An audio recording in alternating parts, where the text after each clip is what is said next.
말씀 이사야 32장 1절 보겠습니다.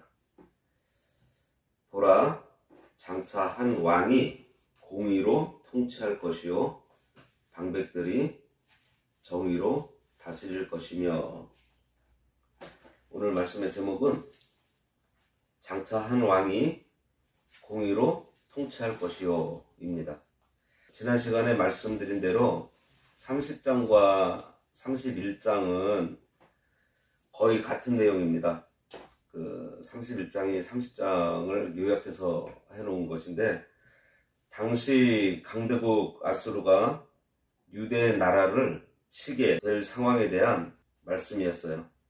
그런 어려운 때에 유다가 하나님을 의지하지 않고 애굽을 의지했다가 많은 고통을 당하게 되지만, 결국 하나님께서 그들을 회개시켜 하나님께로 돌아오게 하시겠다는 말씀이에요. 오늘 본문에 나오는 이 왕은 히스기야 왕이라고 할 수 있습니다. 히스기야는 이사야가 사역한 그 사역 말기에 일한 왕으로서 6월절을 지킨 몇 안 되는 왕 중에 하나입니다. 그리고 히스기야는 장차 오실 메시아를 예표하는 인물로, 이사야는 히스기야 왕과 그리스도에 대한 이중적인 예언을 하고 있어요. 1절에 보라, 장차 한 왕이 공의로 통치할 것이요 방백들이 정의로 다스릴 것이며. 이것은 1차적으로는 히스기야가 종교개혁과 선정을 베풀어서 유다 백성들이 평화를 누리게 될 것을 예언한 것입니다. 그러나 보다 궁극적으로는 히스기야로 예표되는 의의 왕 예수 그리스도의 통치와 그로 인한 성도들의 축복된 삶을 예언하는 말씀이에요. 그러니 히스기야의 공의로운 통치와 그리스도께서 다스리실 나라가 어떠한지에 대한 말씀이라고 볼 수 있습니다. 여기에 보라 그랬습니다. 이 보라라고 하는 말씀은 성경에 자주 나와요. 보라도 있고 볼지어다, 그렇게도 많이 기록되어 있습니다. 특별히 어떠한 내용을 강조해서 거기에 주목을 시키기 위해서 사용되고 있어요. 반드시 마음 깊이 새겨두어 잊지 말아야 될 것을 강조할 때 주로 이 말씀을 사용하고 있습니다. 여기 장차 한 왕이 공의로 통치한다 그랬어요. 장차는 뭐죠? 앞으로 있을 일이죠. 그리고 그것은 하나님의 약속이 앞으로 이렇게 이루어질 것이다 라는 것을 암시하는 말입니다. 장차 한 왕 그랬는데, 이 왕은 앞에서도 말씀드렸듯이 히스기야 왕이 공의로 유다를 통치하게 된다는 예언이면서, 장차 한 왕 예수 그리스도께서 공의로운 왕으로 오셔서 통치하시게 될 것이라는 예언이에요. 이 예언을 믿은 사람들은 예수님께서 오셨을 때 영접할 수 있었지만, 믿지 않은 사람들은 예수님께서 오셨을 때 거부했습니다. 예수님께서 바로 이 예언의 말씀을 믿지 못하고 거부한 유대인들에 의해서 십자가에 못 박혀 죽으신 거예요.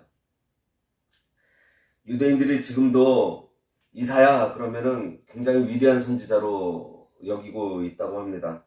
그런데 그 위대한 선지자 이사야의 예언대로 예수님께서 오셨는데 그들이 왜 영접하지 못했을까요? 그것은 자기가 생각하는 메시아를 기다렸기 때문입니다.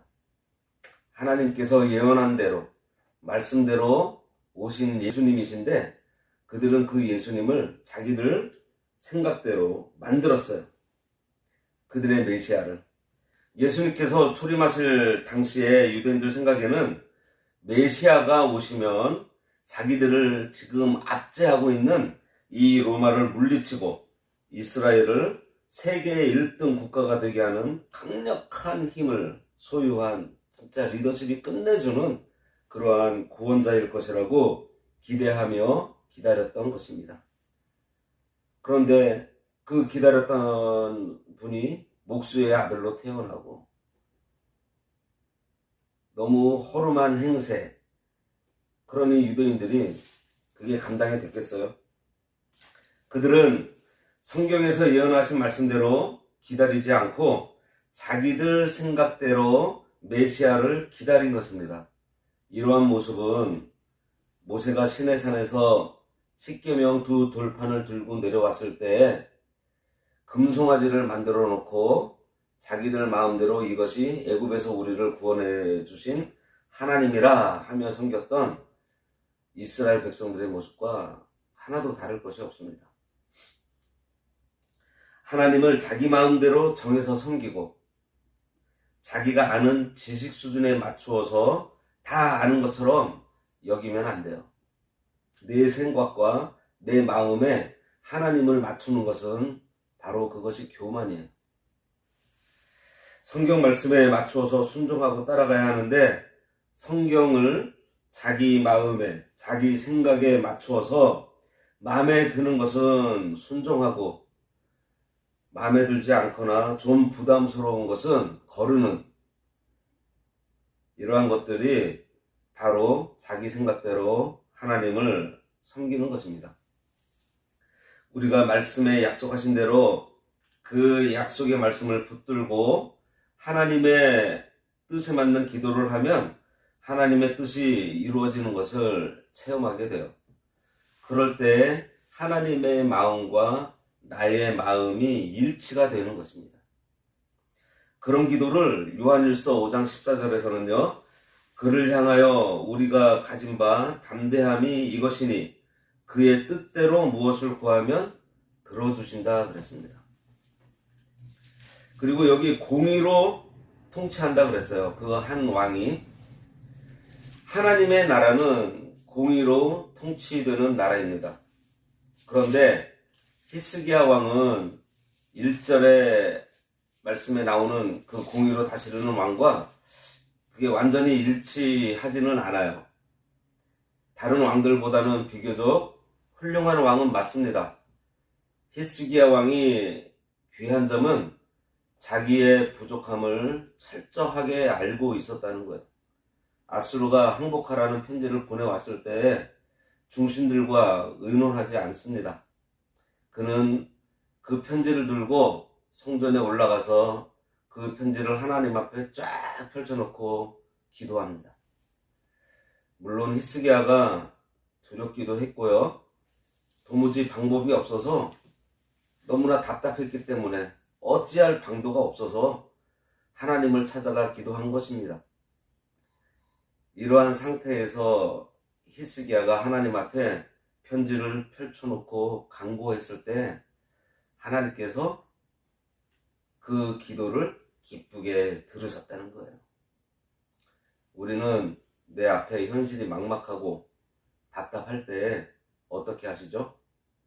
하나님 앞에 쫙 펼쳐놓고 기도하십니까? 아니면 주변에 이 일을 해결해 줄 사람을 아니면 방법을 찾아서 나서고 있습니까? 어려운 현실이 내 앞에 있고 앞이 캄캄할 때 히스기야처럼 하나님 앞에 나아가서 문제를 쫙 펼쳐놓고 우리가 기도해야 합니다. 히스기야가 여러 가지 업적이 있었지만 가장 잘한 일이 바로 하나님을 잠잠히 신뢰하며 앙모하면서 그 앞에 무릎 꿇고 기도한 거예요. 그랬더니 하나님께서 이사야 선지자를 보내셔서 히스기야에게 걱정하지 말라고 위로도 하시고 그 다음날 아침에 어떻게 되죠? 아수르 군대 18만 5천 명이 다 죽었습니다. 역경의 때에 하나님만 의지한 것이 히스기야의 의였던 거예요. 바로 의의 길은 하나님을 의지하며 순종하는 것입니다.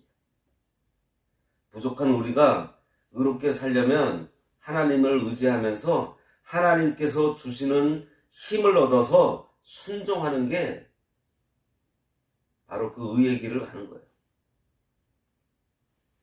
방백들이 정의로 다스릴 것이며 그랬습니다. 무슨 말씀이냐 하면 왕이 먼저 공의로 다스리니 신하들도 따라서 정의로 나라 일을 잘 보살핀다는 말입니다. 교회도 마찬가지예요. 목회자와 당회, 그리고 앞선 성도들, 또 교사들이 말씀 중심으로 진실되게 잘 순종하면서 지도해 나가면 갑자기 변화되지는 않아도 시간이 지나면 온 교회가 말씀 중심으로 바로 세워지게 되어 있습니다. 그러나 늘 다투면서 논쟁하고 당장에 다 바꾸려고 하면 교회가 오히려 더 시끄러워져요. 덕을 세우지 못합니다. 조금 늦더라도 조급하지 말고 진실되게 말씀대로 각자가 자신이 먼저 말씀에 바로 서서 순종하면서 지도하다 보면 하나님께서 그 길을 인도하시면서 도와주세요. 교회만 그런가요? 아니에요. 가정에서도 그렇고요. 직장에서도 그렇고 어디서든 앞선 사람들, 지도자들이 공의와 정의를 행하면 그 구성원들이 본받아서 함께 정의를 행하게 되어 있습니다. 역사적으로도 지도자가 부패해 있으면 그 아래 참모들과 구성원들마저 부패해져서 망하는 길로 가는 것을 우리가 보았고요. 지도자가 바르게 다스리면 부국강성하는 것을 우리가 많이 보았습니다. 이사야는 히스기야 왕에 대한 예언과 함께 예수 그리스도의 통치를 같이 지금 예언하고 있는 것입니다. 오늘날도 교회나 국가나 가정에서 히스기야 왕과 같이 의로 다스리게 되면 모든 구성원들이 정의를 행하게 된다는 것을 알 때 히스기야가 행한 의가 뭐라고 했죠?